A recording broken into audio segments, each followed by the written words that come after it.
Hello, c'est Lily et bienvenue sur mon podcast Aurora. Aujourd'hui, on va parler d'emprise psychologique. L'emprise psychologique se met en place entre deux individus lorsque une personne veut prendre l'ascendant sur l'autre en mettant en place diverses manipulations psychologiques pour dominer et affaiblir la personne concernée. Le but est de provoquer de la confusion chez sa victime. L'emprise psychologique s'installe progressivement et est tellement subtile qu'on ne peut pas la voir arriver. Au cours de ce podcast, je vais parler de plusieurs différentes manipulations psychologiques que j'ai déjà abordées dans d'autres épisodes. Je vous laisserai aller les écouter, je ne rentrerai pas autant dans les détails dans ce podcast ici. Au départ, la manipulation qui est mise en place dans cette dynamique relationnelle, c'est le love bombing, autrement appelé lune de miel en français. Love bombing est un terme courant sur les réseaux sociaux. C'est une manipulation qui vise à accabler sa victime d'une affection intense, excessive, provoquant une idéalisation rapide. Et surtout, ce que ça provoque chez la victime, c'est qu'elle n'a pas le temps de réagir. Tout est tellement rapide, tout est tellement intense qu'on n'a pas le temps de prendre conscience de ce qui se passe. On n'a pas le temps de souffler, qu'on est aspergé, bombardé d'affection. La manipulation stratégique de l'emprise psychologique, c'est le gaslighting. La personne qui utilise le gaslighting a pour but de remettre en question la perception de la réalité de la victime afin de prendre la position de dominant et surtout de provoquer de la confusion chez sa victime. La victime en vient à douter de ses émotions et de sa perception des événements. D'autres manipulations sont mises en place comme le Darvo, qui est une manipulation psychologique beaucoup plus agressive que le gaslighting. Le manipulateur a pour but de déstabiliser la victime, l'attaquer afin de renverser les rôles pour lui-même devenir la victime de la situation qu'il a lui-même créée. Cette manipulation accentue la désorientation de la victime. Ensuite, il y a d'autres manipulations qui sont mises en place pour continuer à avoir cet ascendant sur sa victime, comme par exemple la dévalorisation passive ou directe, les critiques, le chantage, etc. Le but de ces manipulations est que la victime perde confiance en elle-même et qu'elle ait pour unique référent son manipulateur. Elle devient dépendante de la valorisation du regard uniquement de la personne qui lui inflige tout ce qu'elle vit. Chronologiquement, comment ça se passe principalement ? Vous l'aurez compris, l'emprise psychologique commence par le love bombing avec de l'affection intense, excessive. On n'a même pas le temps de respirer, de voir ce qui se passe, ce qui provoque une dépendance affective et ce qui rend un petit peu la relation accro. On a envie que ça continue. Le love bombing s'arrête brutalement et on passe à une autre phase qui sont les diverses manipulations psychologiques. D'abord, le gaslighting est mis en place pour provoquer le doute. Suite à cela, la culpabilisation avec le blame shifting ou alors le Darvo. Le but du manipulateur est d'enfoncer sa victime pour protéger son ego et pour protéger également son ascendant sur sa victime.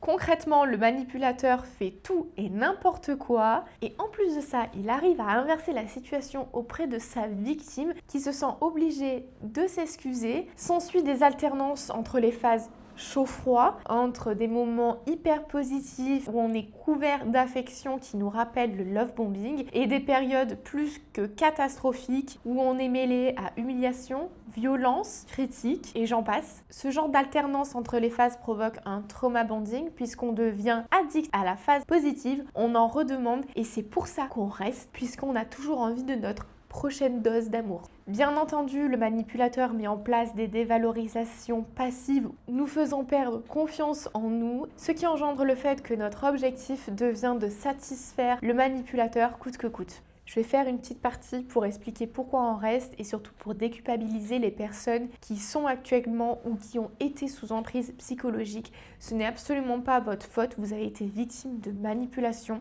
On a tendance à entendre que les personnes qui sont victimes de pervers narcissiques ou qui sont victimes d'emprise psychologique, c'est des personnes qui sont dites faibles. C'est absolument pas le cas et moi ce qui m'a beaucoup aidé, j'ai vu des choses par internet qui disaient que les pervers narcissiques, ils n'étaient pas intéressés par des personnes faibles d'esprit, au contraire, ils étaient inspirés par des personnes plutôt fortes qui ont cette lumière en elles que eux ils n'ont pas, qu'ils aimeraient tellement avoir, ils ont envie de la posséder entre guillemets à travers quelqu'un d'autre. Les manipulations qui ont été instaurées durant toute la relation ne sont absolument pas anodines et elles engendrent vraiment une dépendance Maintenant, je vais vous parler de mon expérience. J'ai été avec un pervers narcissique pendant 2 ans et demi à peu près et j'ai eu du mal à dire que j'étais sous emprise psychologique ou que j'avais une dépendance affective. J'ai commencé à l'assumer, à voir les choses en face à partir du moment où j'ai commencé à me renseigner et à me dire mais en fait c'est pas de ta faute. Je me sentais prise au piège. Je vivais dans un doute constant puisque quand il me faisait vivre des choses qui étaient pas saines, toxiques, inacceptables, je lui faisais comprendre.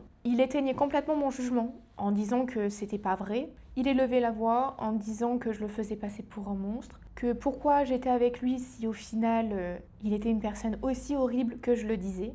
Il provoquait un doute en moi parce qu'au final moi je voulais juste souligner qu'il avait mal dit quelque chose ou que ça s'était pas vraiment passé comme il pensait, etc.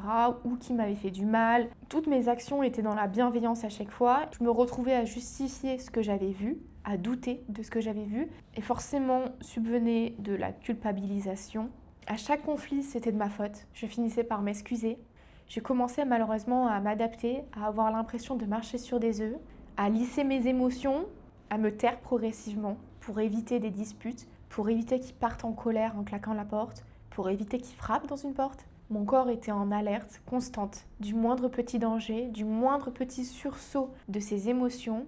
Il arrivait même que pour rigoler, il fasse semblant de crier. Et quand il voyait que mon corps commençait à se crisper, mais que je ne disais rien pour pas provoquer, s'ensuivaient tout de même des disputes, parce que selon lui, je faisais exprès d'avoir peur alors qu'il voulait juste rigoler.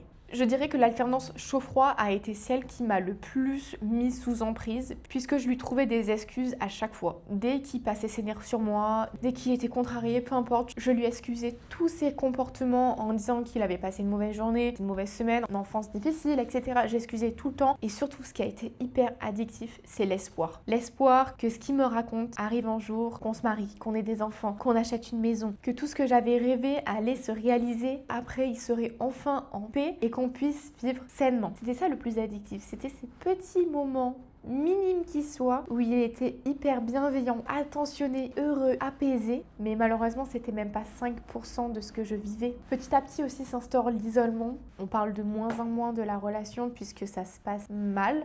On n'a pas envie de recevoir le jugement des autres, mais aussi parce qu'il est toujours de mauvaise humeur, sort moins. Comme moi, ce qui m'est arrivé, dès que je sortais avec des copines, il m'appelait tout le long, il m'envoyait des messages atroces pour me faire culpabiliser de passer du bon temps alors que lui, il était tout seul à pleurer, malheureux. Bien sûr, ça provoque une perte de repères. Je ne savais plus si ce que je vivais, c'était normal ou pas. J'étais plus heureuse. J'étais consciente de tout ce qu'il me faisait subir, mais sans en étant consciente de à quel point c'était grave et à quel point il fallait pas que je supporte ça. Ce qui m'a fait réagir, ça a été l'été dernier lorsqu'une personne est venue me voir sur mon lieu de travail en me donnant son numéro de téléphone pour me dire que si j'avais besoin de parler ou si j'avais besoin d'être mise à l'abri, je pouvais la contacter. Ça m'a fait comme un électrochoc parce que moi je n'avais pas l'impression de vivre une relation problématique. Et du coup d'être considérée comme telle m'a beaucoup atteint et je me suis dit que si les autres percevaient ça, peut-être qu'il y avait des raisons. Et ce qui en est suivi, c'est que j'ai arrêté de vivre avec cette personne-là. Je le voyais très rarement et ça m'a aidé à me détacher. J'ai réussi à le quitter que quelques mois plus tard, mais j'ai commencé à tout mettre en œuvre pour sortir de ça, à me renseigner sur les différentes manipulations, à regarder plein de TikTok sur les pervers narcissiques, comment s'en sortir, etc. Et c'est pour ça que je fais ces podcasts à l'heure actuelle. Ça m'a beaucoup aidé d'entendre des témoignages, d'apprendre sur les différentes manipulations psychologiques. Donc à mon tour, j'espère que ça puisse aider quelqu'un. Si vous êtes dans cette situation et que vous avez besoin d'en parler, n'hésitez pas à me contacter, je serai là pour vous écouter.